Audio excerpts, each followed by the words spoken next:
Previously on IRIRILAGBA. Àìgbọ́n mi ó dùn mí gan-an, àjí ó dùn mí wọnú bọ́ọ̀dì gan. Mi lè rí mọ́gbọ́n ó sì yẹn gan.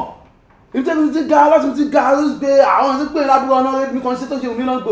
Ẹ̀gbọ́n ẹ̀mẹ́ pa fún gbogbo tó wà lákàtí mo ti ná tán. Tí n bá fi gbá etí ẹ, wà á disappear àwọn inú tọ́ílẹ̀tì. Orí ẹyin ni. I can explain. Fún dání. Lọ explain fáwọn èèyàn ẹ. Ìwọ. Ó ní mo ṣe láti tó lọ ṣe. Ìwọ Tinúkẹ́. Anyway, ó mọ nǹkan. Ṣé mo ti sọ fún ẹ? Mo ní ìdí tí ọmọ fi mọ̀ pé ó bá ọmú ní àyàyà ẹ̀. Ìdí tí ọmọ fi mọ̀ pé ìdí bàbá òun lòun ti bá nǹkan ó máa mọ̀. Ṣé ní bó ti mọ̀ báyìí? Wàá mọ̀ lára. Ara ẹ á sọ fún ẹ. Wàá ríran wò. Ó wá mọ̀ ètò sórí èyí tó máa dùn jù. Tó máa bí ẹ jù ni pé sórí bí ṣe ń bọ́ ọ̀tá yẹn tí mò ń lọ yìí. Mo bẹ̀ ẹ́ ní o. Jẹ́ tí wàá ní má tún gọ.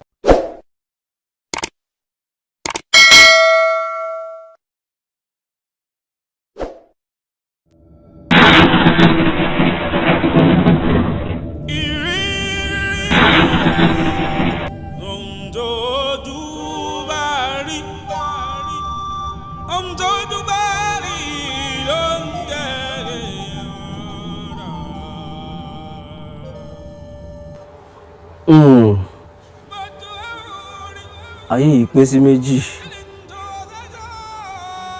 Ọlọ́run ń darí ayé, bẹ́ẹ̀ náà lèṣù sì ń darí ayé.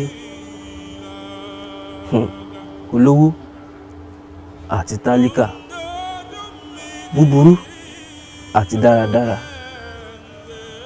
Àwọn tínú wọn ń bàjẹ́ àtàwọn tínú wọn ń dùn. Àwọn kan rẹ́rìn, bẹ́ẹ̀ làwọn kan ń sunkún. Àwọn kan ń jìyà, bẹ́ẹ̀ làwọn kan sì ń gbádùn. Nínú ayé oríṣiríṣi nǹkan ló ń ṣẹlẹ̀. Ire ni ó ṣe wọn ò ní ṣe kà. Tí ire bá dìbì ìpàdé dọ̀hún o.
Báyìí mo ti kọ́kọ́ bọ́ nínú stress yẹn ẹ̀rùn sígbà yẹn náà pé máa wà lórí iṣẹ́ mi báyìí máa ń sùn máa kọ̀ pé mi ní hello test wà lọ́la o tí mo ti rò pé next week máa tó lọ sí school wọ́n máa pè mí pa aṣọ tí kàwé jọ ti ẹni pé inú mi gan tiẹ̀ tó wá dùn báyìí pé mo ti bọ́ àwọn lecturers yẹn wọ́n lè pààyàn ẹ̀yin gan ṣé ni yóò dùn pé ẹ ti bọ́ kúrò nínú owó school àdádi àwọn sọ pé kàráńdà tó kíní kan wọ́n ṣe inú yóò dùn. Dad. Mo ti ń sọ̀rọ̀ látàrọ̀ ẹ̀ tí ẹ̀ dá mi lóhùn ẹ̀ tí ẹ̀ fèsì sí inú yóò ti ẹ̀ dùn bí mo ń sọ̀rọ̀ ẹ̀ tí ẹ̀ ẹ̀ sọ̀rọ̀. Are you not happy for me? I'm happy. I'm happy, my baby. I'm very happy. It's just that wàhálà iṣẹ́ wa bẹ̀rẹ̀ gan ni. Iṣẹ́ wa bẹ̀rẹ̀ gan ni. You know, how many of your classmates, about many of people that graduated before you, mélòó ni wọ́n náà ti níṣẹ́? You know what the country is all about now. Kò easy láti níṣẹ́. Wàhálà iṣẹ́ wa bẹ̀rẹ̀ real ṣé wàá bẹ̀rẹ̀ second round gan wàhálà la gan àṣẹ bẹ̀rẹ̀ yín sẹ́yìn so nǹkan tó ń ṣe mí nìyẹn I'm very happy for you my baby very happy but I don't know. Daddy síbẹ̀síbẹ̀ àwọn kan ṣàṣì ń ríṣẹ́ kò sí ni gbogbo graduate tó wà láyé nínú 100% wọn 5% wọn ṣàṣì ń ríṣẹ́ mo dẹ̀ gbàdúrà pé nínú àwọn 5% yẹn mo máa wà lára wọn tí mo dẹ̀ máa ríṣẹ́ mo dẹ̀ tún máa ríṣẹ́ gidi so ẹ̀yin má worry. You are right. I will get a better job. You are right. ẹ má worry. You are right. ẹ má stress ara yín lórí iṣẹ́ ìyẹn rárá. tó ẹ pé time tó ẹ pé mo wá ṣe wà ní ministry ni I'm retired now ọwọ́ kan ni you get the job straight on but. Daddy ẹ má worry ṣe tí n bá rí iṣẹ́ báyìí bàtà mi báyìí pé máa ṣe kó. That's my daughter. I got to say my daughter. That's my daughter. Amen. My baby. Ẹ má worry. Don't worry. Everything will be fine. Ṣùgbọ́n I will prefer pé kó lọ kọ́ṣẹ́. Kakọ̀ má depend lórí academic certificate nìkan. You understand? So tó bá kọ́ṣẹ́ yẹn ìyá jẹ́ tiẹ̀ ó fẹ́ pé gbogbo iṣẹ́ tá a wá yìí iṣẹ́ tá a máa office work wọ́n lè dá ẹ dúró at any time ṣòro ètò kọ́ yẹn òǹgàn oníṣẹ́ tiẹ̀ ìyẹn lálẹ́ invest sí you can become big tomorrow I be my big girl you understand. Dad like I don't get are you serious? Of course I'm serious. Èmi graduate kí n lọ kọ́ iṣẹ́. Daddy ṣe ń ṣeré ni stop John. Baby, I'm not joking. It's good. Unnecessary. Wo tí ẹ sọ tó fún ẹ o. Àtẹ́lẹwọ́ ẹni kí tán ní jẹ́ o. Èyí tó kọ́ yẹn tó mọ̀ dáadáa wọ́n níṣẹ́ o. I'm telling you the truth. No. Daddy mi ò lè kọ́ṣẹ́ ṣé mi ti dùn pé gbogbo stress tí mo ti go through ní school ọkàn mi ti balẹ̀ pé kí n jókòó kí n bẹ̀rẹ̀ iṣẹ́ kọ́kàn mi balẹ̀ kémi náà máa enjoy life mi ẹ wá ní kí n tún máa lọ kọ́ṣẹ́ it's not possible I can't I'm so sorry. It's good for you. It's good for you my baby. It will help you in future. Baby, lè imagine pé Daddy wo mi ṣuṣu wọ́n ní kí n lọ kọ́ṣẹ́ pẹ̀lú gbogbo stress tí mo go through ní school kí Daddy wá wò mí sí kó wá ní iṣẹ́ ló kú mi kú. Baby, I'm so heartbroken. Mo dẹ̀ mọ̀ pé tó bá yẹ pé mọ́mí wà láyé ni mọ́mí ò ní gbà ọ́ ní wo Daddy ṣùṣù kó sọ pé kí n lọ kọ́ṣẹ́. Ṣẹ̀wà it's okay now yé sunkún báyìí mi láì bó ṣe ń sunkún yìí náà. You don't know how I'm feeling. Darling it's okay please yé ké mọ́. Nísìnyí mo ṣẹ̀ṣẹ̀ mọ̀ pé Daddy ò like mi ó kàn pretend ni báwo ni Daddy ṣe máa wé mi tí mo jẹ́ graduate kàn sọ fún mi pé kí n lọ kọ́ iṣẹ́. Ṣẹ̀wà calm down. Ìwọ tó sọ fún mi pé popsi ẹ nìkan single-handedly náà lọ primary school secondary school àti higher institution ìwọ ẹni tó wà sọ fún mi pé Daddy ò láìkẹ́ ń sìn. Òun ṣe máa sọ pé kí n lọ kọ́ṣẹ́ ní. Má sunkún wọn náà má rò pé wọn ò láìkẹ́ ṣorí Daddy ẹ tó sọ pé kó lọ kọ́ṣẹ́ mo wà very very sure pé ó ní nǹkan tó ń rí. Why not trust me and trust him my baby. I want you to trust me. Come on, yes, sunkún. It's okay, baby. It's okay. She promised to my lodging. Consider this. My baby, I want you to promise me. Will you promise? That's my love. Sorry, dear. Ṣé wípé èèyàn kan lè pa adéṣe wa tèmi nìkan lẹ́kún? Ra smile for me. Smile for me, baby. Stop, Joe. For me. Daddy ló ń pè o.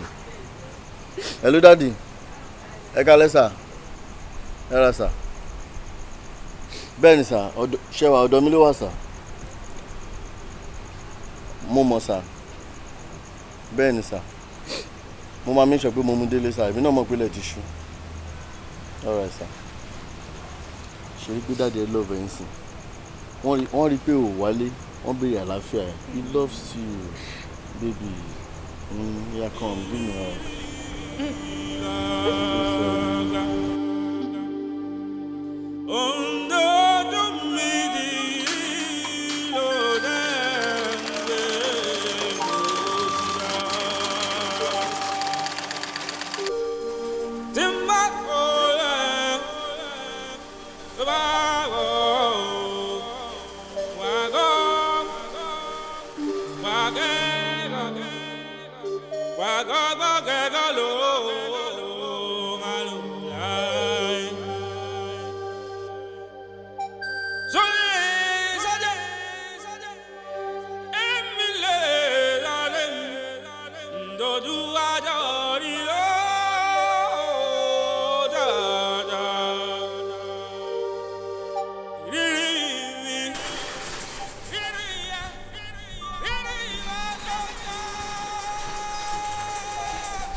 Ẹ káàárọ̀ kú iṣẹ́ o. Ẹ káàárọ̀ mà. Ọ̀gá yín kọ́. Ọ̀gá ò tí ì lọ kó sọ̀rọ̀. By this time. Bóyá wọ́n yà sí bẹ́ẹ̀ kan. So ẹjọ́ má fi mọ̀ mi ṣe fún mi. Actually, àwọn láti IRIRILAGBA Global Limited. A fẹ́ gbé àwọn iṣẹ́ kan fún wọn. Àwọn iṣẹ́ tó pọ̀ dẹ̀ ni from 500 to 1,000 pieces. A dẹ̀ máa need láti rí wọn one on one. Kájọ negotiate. Ẹ má wọlé mo máa jẹ́ tí wọ́n ń sísìn wọ́n máa dé nígbà ìsinsìn.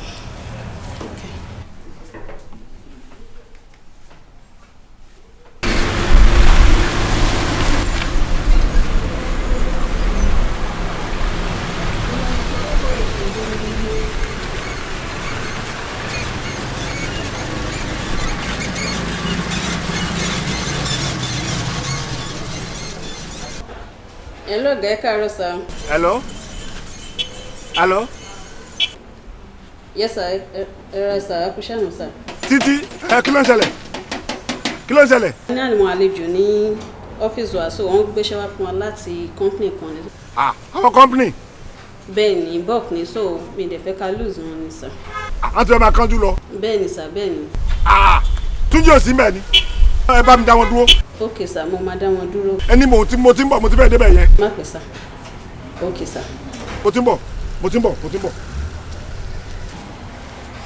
So, madam, mo ti pè wọ́n máa dé bíbá yẹn sísìn. For how long? 10 to 15 minutes wọ́n máa dé bíbá yẹn. Okay. Okay sir. Then I can get check for you. Actually, I want to do sweet.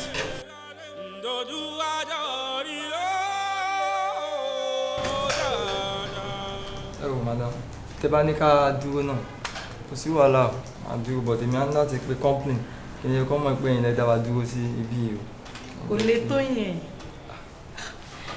Mo ti mọ̀ kan tó ń ṣe torí cost tẹ̀ ló ṣe ń sọ bẹ́ẹ̀. Irọ́ kò ní torí anything báwo la máa fi gbogbo àwọn complain tó wà òkè lẹ́tẹ̀ ní ká wá síbi ẹ̀yin náà ro náà a kàn waste time àwa síbi ẹni tó ní gbóngbò gan àti ìrìn wọn látẹ̀kọ́ àwọn just sitting down here. Ẹ wo inú orí sí o. Tí wọ́n ní ká máa lọ náà, jẹ́ ká máa lọ kò sí problem. Better. Let's go. Let's go. Uncle, ẹjọ́ àti tàbá sọ̀rọ̀ ń gbà ta ìdí nǹkan. Mo mọ ẹni tó jẹ́ mi mọ́.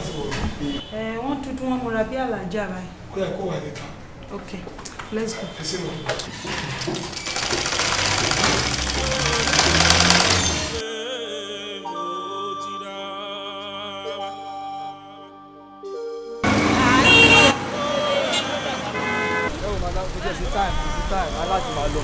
Bọ́dẹ̀ tí lọ́gá máa tọ́jú èèyàn. Má wọ̀ next time ṣe bá wa díṣẹ́ fún ọ̀sẹ̀ tó bọ́ next time.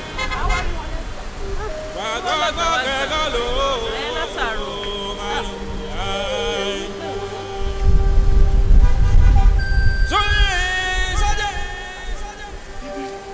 Mo ti dúró dé yẹn, mo ń dúró dé látàrọ̀. Even àwọn kọ́sọ́mà yẹn ṣe lọ sí ni. Mo ti gbé kọ́ọ̀lù ẹ lèmi náà fi sáré bọ̀. Mo ń pè yín àti ìdílé wọn látàárọ̀ kan dúró. Wà àdúgbò náà mo wà mí lọ jìnnà. Ọ̀gá iṣẹ́ tó lè fẹ́ gbé fún wa pọ̀, iṣẹ́ yẹn pọ̀ gan, mo ṣe ń pè yín látàárọ̀. Iṣẹ́ yẹn pọ̀ gan, kọ́mpìnì ni wọ́n.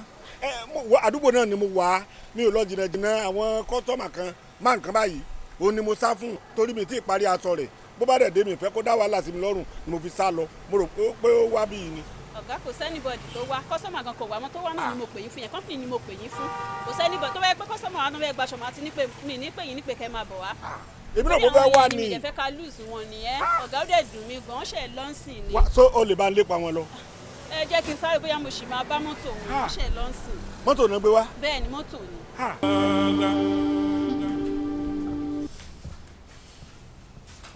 ìwọ máa rìn káàkiri o títí sorry for yourself máa rìn káàkiri bí ìgbóná tó yọ báyìí gbogbo bí o tó rìn kábílẹ̀ ẹ̀mẹ́dógún wọn máa rìn kiri ẹni wọ́n fi rìn ṣe sorry for yourself.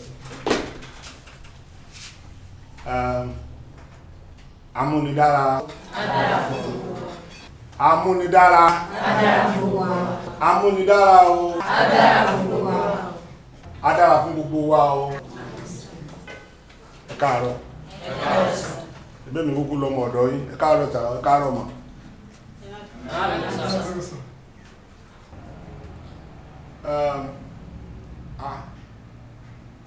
mi ò rí sọjí láàárọ̀ yìí owó mi ti dé nìyẹn o balance mi ti dé nìyẹn má sọ̀rọ̀ kankan balance mi ti dé jókòó ohun tí a fẹ́ kọ́ láàárọ̀ yìí wọ́n ní jọmíjọmí òkúròrò ló sọ̀yàn dá mi ò ń ṣe òkúròrò òbílẹ̀ tí ń wò mí you are stupid nà títí ọ̀fún pẹ̀lú ó bó ṣe wò bíbà tó yín mú rárá sá mi sọ kọ́kọ́ sá o.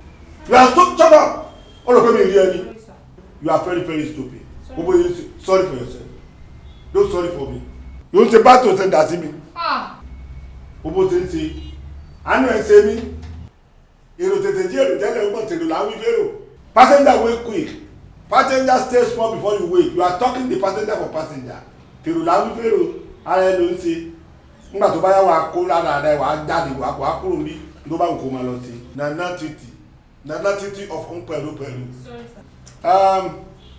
gẹ́gẹ́ mo sọ fún wa a dáa fún gbogbo wa iṣẹ́ tí mo fẹ́ ká kọ́ láàárọ̀ yìí ó ní bí a ṣe ń gé trouser ẹlòmí ò mọ̀ rárá kò lè fẹ́ fi yé wa gbogbo wa ni mo fẹ́ ká mọ̀ dáadáa àti breast cut tí obìnrin mo fẹ́ gbogbo ẹ̀ mo fẹ́ ká specialize ní lórí ká mọ̀ dáadáa ká mọ̀ àwọn kan wà nù yín bí mo lè fọwọ́ gbogbo ọwọ́ mi mo fi sọ̀yà fún wọn pé kò síbi tán dé ni Ọlọ́run ti fún wọn mọ̀ tí wọ́n ti mọ̀ sí dáadáa torí pé wọ́n fojú sí i àwọn kan dẹ̀ wà ń bí tó pé mi ì tiẹ̀ lè láyé mi ì tiẹ̀ lè dúró fún wọn kánrán áǹkì lásán mi lè dúró fún wọn torí ẹ̀rí wọn bí tí tẹnu pọ̀ ó tẹ̀ ti dáa mi ì lè dúró fún wọn rárá ṣùgbọ́n àmì máa fi yíra wá sí torí mi ìgbàdúrà kí ẹnì kankan nínú yín kó ti tán bì kó a máa lọ fi iṣẹ́ yìí nígbà tó lẹ́yìn ìgbà tó kọ́ṣẹ́ tán kó máa lọ fi lọ sí gáràjì kó máa tẹ̀ pa Ọlọ́run ní ṣe ti yín bẹ́ẹ̀ o ní kọ́ṣẹ́ yìí tán kẹ́ máa lọ fi ṣe kọ̀ńdọ́tọ̀ o lágbára Ọlọ́run ẹ máa fi ṣe nǹkan rere ní o ẹnìkan máa pè síta báyìí olóòmọ ṣàlàyé fún yín bí a ti ń kọ́ ti aṣọ ti ọkùnrin ní ṣòkòtò máa dẹ̀ pé ọmọbìnrin kan náà jáde nínú yín bí náà ni àwọn náà kọ́ yín bí a ṣe ń ṣe breast cut àwọn náà tún kọ́ yín nípa yẹn náà máa wá fojú sílẹ̀ máa wù tá bá ṣe mistake mo lè nà wọ́n kò tó kàn mí bẹ̀ àmọ́ mo mọ̀ pé wọ́n ní ṣe mistake wọ́n á kọ́ yín dáadáa máa wá máa wò ó bóyá ìwọ náà bóyá ò fetí sí o bóyá ò fetí sí o bóyá ò fọkàn sí tó sí o máa wò yín ní kọ̀ọ̀kan tó bá wá mọ̀ bó tó bẹ́ẹ̀ kó mọ̀ sí dáadáa wàá rí tí máa ti fún ẹ tó jí bóyá kọ́ mọ̀ wàá bá mi kọ́ wọn ìwọ máa gbéra tọ́ra títí wọ́n ló máa kọ́ àwọn obìnrin ní ti breast cut wàá kọ́ gbogbo wa listen and look do it perfectly any mistake any slight mistake I deal with you so do it fine bó ṣe ń kọ́ yín lọ ẹlòmíì nínú yẹn ló bá bí òun bá jẹ́ ọmọ ọkọ tó fẹ́ proof fún mi pé kíní kan kó mọ̀ wò bí dáadáa kó máa ṣe nǹkan míì wà á rí tí máa ṣe fún yín ó ń kọ́ yín ó ní kẹ́ máa wò bó ṣe ń kọ́ yín ẹ má tẹ́jú mẹ́mi o ẹ má kábùkù. àmọ́ kọ́ ipa kọ́lé gé sókòtò tó bá ju ẹ̀tàn tó wà lè sáré fún yín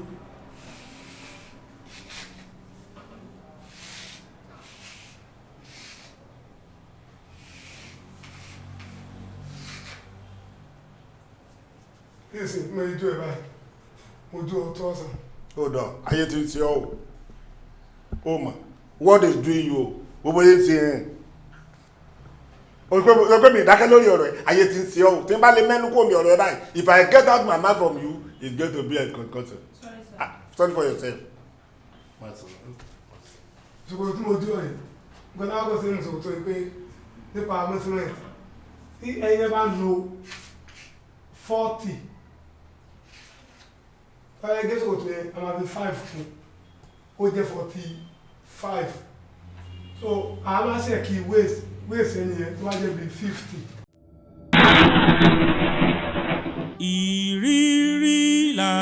IRIRILAGBA. A máa pín sí mẹ́rin, ó jẹ́ 12.5. So 12.5 yẹn àwọn wọ̀n ní òkè níbí. Ẹni tó máa lo lẹ́ẹ̀dì 40, fẹ́ àgbẹ̀ ẹni yẹn kọ́kọ́ jẹ́. Ẹ ṣe ń bọ̀ ní ọ̀gá ti wà ń class. Ọ̀gá wà ń class lọ́kùnrin kì í ṣe sí. Àbí o. Èmi ṣì máa lọ jẹun tó lọ bá wọn nu kíláàsì yẹn. Ebi pa èmi náà ẹ jẹ́ ń tẹ̀lé yín kájọ lọ jẹun ká lọ jà.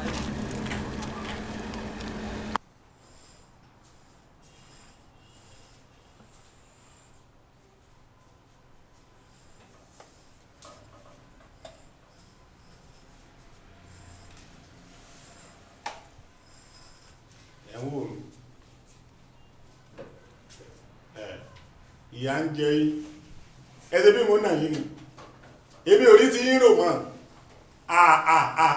èmi ò rí ti yín rò mọ́ ṣe rí gbogbo tẹ́ǹtì rádaràda ọwọ́ yín ló wà. Agẹmọ has already born his pikin finish, he remain agẹmọ pikin to hold. Agẹmọ ti bímọ rẹ̀ á tán àìmọ́dókù sọ́wọ́ ọmọ alágẹmọ. Ṣe rí ọjọ́ tí mo ti nà yín tí mo ti nà kánú yín tọ́wọ́ mi ti wú báyìí èmi ìní fi ọwọ́ mi kàn yín mọ́ nítorí bá wù yín kẹ́ fọwọ́ ara yín sí ebi ká lè torí ire ni èyí tó bá wù yín kẹ́ èmi kẹ́ ẹ lè ràn mí lè mọ̀ mọ́ ẹ wo ẹ̀yin yòókù ẹ kojú sí sẹ́yìn o ẹ kojú sí ẹ dèrè o ẹ dèrè o. a fẹ́ kọ́ nípa blouse obìnrin straight blouse oní faceless cut so a bẹ̀rẹ̀ láti orí length upper bust under bust half length.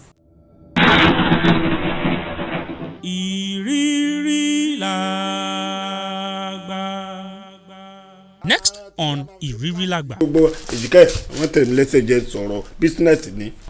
Bàbá mi ọmọ àbáyín ṣiṣẹ́ yín dáadáa mo dẹ̀ fi ń dá yín lójú pé kò ní sí any disappointment kankan tí gbogbo àdúgbò ìṣe tóbi tó àwọn ni best tailor torí ẹ̀dẹ̀ ni mo ṣe mú wọn wá síbí báyìí fún yín. Kọ́sítọ́mà wèrè wo nígbà dúró rẹ̀ ta ló ń bá sọ owó yìí mọ́ lọ́jọ́ kókó wájú mi. Ṣàtọ́ bá bèrè aṣọ kí ni kí n sọ fún un sà. Kí n tó bá rí kọ́ sọ fún ọ. Sọ pé mi tí ì ràn tán abáná màá wọ̀ á gbé wá fún un. Ṣẹ́wà jẹ́ kájọ máa lọ. Ìgbọ́ pẹ̀lẹ́ ẹ̀lẹ́jọ wá láti àbó ìṣirí gbogbo ìyà. Kìràkìtà $1 káṣẹ́ bẹ̀rẹ̀ ò dá nǹkan. Give me 5. Ya kìràkìtà $1. Kìràkìtà $1. Ká ṣiṣẹ́ bí ẹrú ò dá nǹkan. Káṣẹ́ bẹ̀rẹ̀ ò dá nǹkan. Nínú ayé. Nínú ayé. Oríṣiríṣi nǹkan ló ń ṣẹlẹ̀. Oríṣiríṣi nǹkan ló ń ṣẹlẹ̀. Ó yá sọ́kọ̀. Kìràkìtà $1. Káṣẹ́ bẹ̀rẹ̀ ò dá nǹkan. Nínú ayé oríṣiríṣi nǹkan ló ń ṣẹlẹ̀. Hey, high five, that's my girl. Òun tún ní kí n tún kọ yẹn náà o. Jẹ́ ẹ̀rọ ní ti. Túnjí, mo fẹ́ rí ẹ. Bébí kí ló ṣẹlẹ̀ bó ló tún bọ̀? Èní gangan ni final. Mi ò kọ́ṣẹ́ mọ́, mi ò dẹ̀ kọ́ṣẹ́ mọ́ náà nìyẹn. Kí ló ṣẹlẹ̀? O lè máyìn ò lè stop o. Gbogbo nǹkan tí mò ń sọ fún ẹ látọ̀ ọjọ́ yìí. Èní gangan ló tẹ̀ wá ṣe èyí tó worst jù. O lè bí lè pé máyìn fẹ́ rape mi lénìí. Ọ̀gá ẹ̀ tó ń kọ́ iṣẹ́ fẹ́ rape ẹ̀? Yes. Kí ló tó ń ṣe bí ẹni tó rí ẹ̀ ti yí náà? I don't know. Mi ò kọ́ṣẹ́ mọ́ o. Kò dẹ̀ sí nǹkan tẹ́ni bọ́dí lè bá mi sọ.